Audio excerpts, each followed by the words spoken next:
तीन दोस्त पीयूष, विकास और अमित राजस्थान के एक छोटे से गांव छिंत्री आए थे। वो लोग अपने बिजनेस के लिए उस गांव में फैक्ट्री डालना चाहते थे, क्योंकि उस गांव में जमीन और मजदूर दोनों ही काफ़ी सस्ते थे। उस गांव में अमित ने होटल सोलफुल में रुकने का बंदोबस्त किया था। होटल सोलफुल एक छोटा सा होटल था, कोई आलीशान पत्थर नहीं थे। उसमें बस ईंट से बनी सफ़ेद रंग की एक मंजिला इमारत और नीचे खाने का एक वेज रेस्टोरेंट, जिसमें भी टेबल और दरवाजे पर धूल लगी हुई थी, जैसे वहाँ का चूल्हा हफ्तों से जला ही नहीं था। जैसे ही वो लोग होटल पहुँचे तो उन्होंने देखा वहाँ कोई स्टाफ ही नहीं था। बस वॉचमैन के नाम पर एक बूढ़े से चाचा बैठे थे जो अपनी बीड़ी पी रहे थे। पीयूष और विकास दोनों ही अमित को डांटने लगे, क्योंकि होटल बुक करने की जिम्मेदारी अमित की थी और वो होटल एकदम थर्ड क्लास लग रहा था। उनकी बातों को सुनते हुए वो वॉचमैन चाचा उन तीनों के पास हंसते हुए आए और उनसे पूछने लगे कि क्या वो होटल सोलफुल में ही रुकने वाले हैं। उन तीनों ने सर हिलाकर हाँ कहा और चाचा जोर जोर से हंस पड़े। हंसते हंसते ही फिर उन्होंने चलना शुरू किया और कुछ गुनगुनाते हुए वहाँ से चले गए। उन तीनों ने उस वॉचमैन चाचा को पागल समझकर उनकी बात पर ध्यान नहीं दिया। तभी रिसेप्शन पर एक आदमी आया, छोटे कद का, घनी मूंछों वाला। उसने उन्हें रूम की चाबी दी। वो लोग ऊपर अपने कमरे में गए, अपना सारा सामान रखा और कुछ देर आराम करने लगे। पीयूष को अचानक प्यास लगने लगी और रूम में देखा तो पानी ही नहीं था। पीयूष पानी लेने के लिए जैसे ही रूम के बाहर निकला, उसे पायल की एक झनकार सुनाई दी। ऐसी आवाज़ कि जैसे कोई पायल पहनकर भाग रहा हो। पीयूष घबरा गया। उसको ये बात बेहद अजीब लगी, क्योंकि उस होटल में कोई और नज़र नहीं आ रहा था। अब उसके फ्लोर के कॉरिडोर के एक एंड से पायल की आवाज़ के साथ साथ एक जवान लड़की की हंसने की आवाज़ भी आने लगी। पीयूष उस आवाज़ के पीछे जाने लगा कि तभी उसके कंधे पर किसी ने हाथ रखा और पीयूष चीख पड़ा। पीछे देखा तो रिसेप्शनिस्ट पानी लेकर खड़ा था। पीयूष ने अपनी बौखलाहट में उस रिसेप्शनिस्ट को डांटा और पानी लेकर वापस अपने रूम में चला गया। देर रात तक विकास रूम के बाहर होटल की बालकनी में खड़ा अपनी गर्लफ्रेंड से बात कर रहा था। उस बालकनी से हाईवे का लंबा रास्ता साफ दिखाई देता था। अचानक उस रास्ते पर एक एक्सीडेंट होते हुए दिखाई दिया। विकास चौंक गया।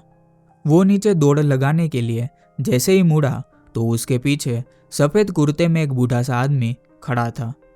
उस आदमी की लंबी सी सफ़ेद दाढ़ी थी और मुंह पर ढेर सारी झुर्रियाँ थी। विकास उस आदमी को देखकर घबरा गया था, क्योंकि वो आदमी सिर्फ हाईवे की ओर देखकर मुस्कुरा रहा था।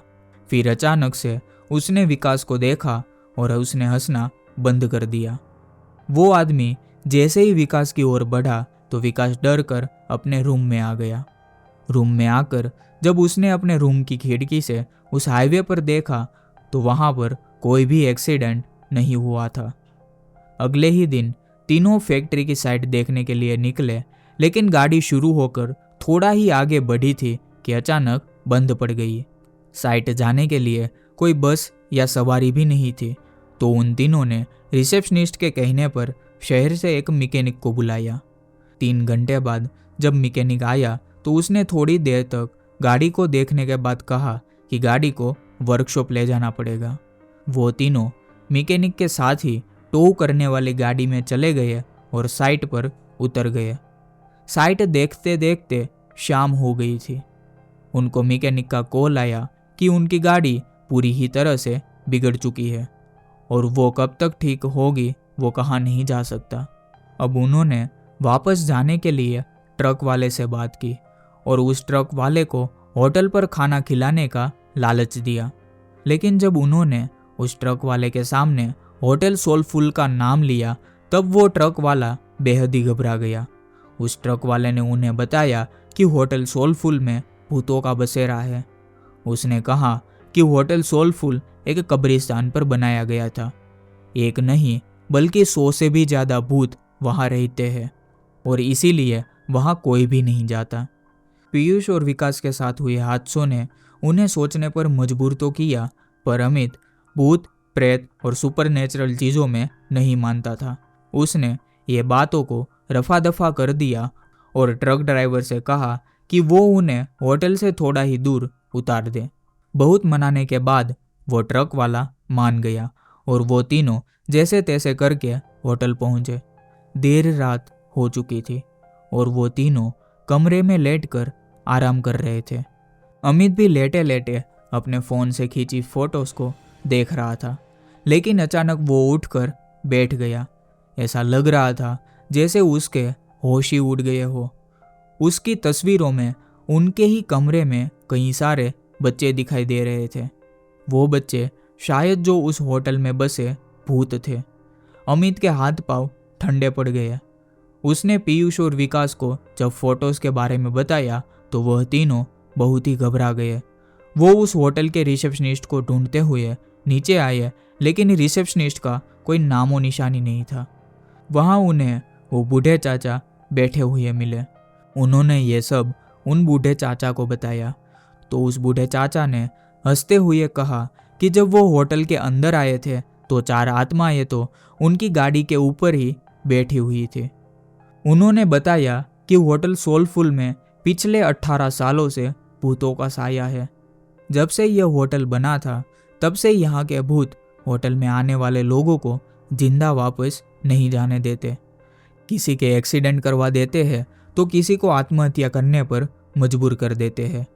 फिर होटल की बालकनी की ओर इशारा करते हुए उन्होंने बताया कि वहाँ देखो, वो सफ़ेद कुर्ते में एक बूढ़ा आदमी खड़ा है। उस आदमी ने यहाँ होटल बनाने से मना किया था क्योंकि यह जगह कब्रिस्तान की थी, लेकिन कुछ महीनों बाद ही होटल के सामने वाली रोड पर एक्सीडेंट में उसकी मौत हो गई। और आखिर में उस वॉचमैन ने उन तीनों को बताया कि उनकी गाड़ी ठीक नहीं होने वाली है। वो गाड़ी अपने साथ साथ कई साये भी ले गई थी। होटल में रहने वाले उन बच्चों की आत्माओं को वो गाड़ी पसंद आ गई थी और शायद इसीलिए वो तीनों अब तक जिंदा भी थे। उस बूढ़े वॉचमैन ने उनसे अपनी जान बचाकर वहाँ से निकल जाने को कहा। यह सब बातें सुनकर उन तीनों के तो पसीने ही छूट गए। उन्होंने फैसला किया कि वो अभी के अभी होटल से निकल जाएंगे। वो तीनों अपना सामान लेकर निकल ही रहे थे कि तभी उन्हें वो रिसेप्शनिस्ट मिला। वो तीनों उसे धक्का मार के वहाँ से तेजी से भागे। हाईवे पर आकर वो लोग आगे जा रही गाड़ियों से लिफ्ट मांगने लगे, लेकिन कोई गाड़ी रुकने का नाम ही नहीं ले रही थी। तभी वो रिसेप्शनिस्ट उसके पास आया और हाँफते हुए उनसे पूछा कि वो लोग क्यों भाग रहे थे।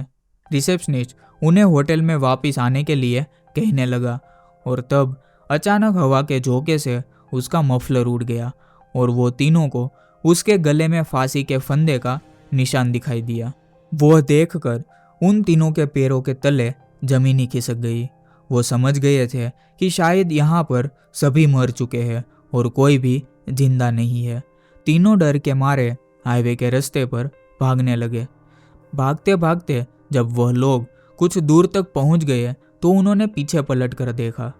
हवा में कई सारे भूत उस होटल के चक्कर लगा रहे थे और रोड पर खड़े वो वॉचमैन और रिसेप्शनिस्ट उन्हें देखकर अजीब तरीके से मुस्कुरा रहे थे। चिंत्री गांव के बारे में बात करने से आज भी वो तीनों बेहद घबराते हैं। उनकी जान तो बच गई, पर जिंदगी भर के लिए उनके मन में उस जगह का डर बैठ गया था। तो कैसी लगी ये कहानी आपको? अगर आपको भी ये वीडियो अच्छी लगी तो हमारे चैनल हॉरर स्टोरीज हिंदी को सब्सक्राइब करना बिल्कुल मत भूलना। और अगर आपके पास भी कोई ऐसा किस्सा है तो आप हमें ज़रूर से मैसेज कीजिए और हाँ, कमेंट्स में हमें ज़रूर बताइए। Bye bye and take care.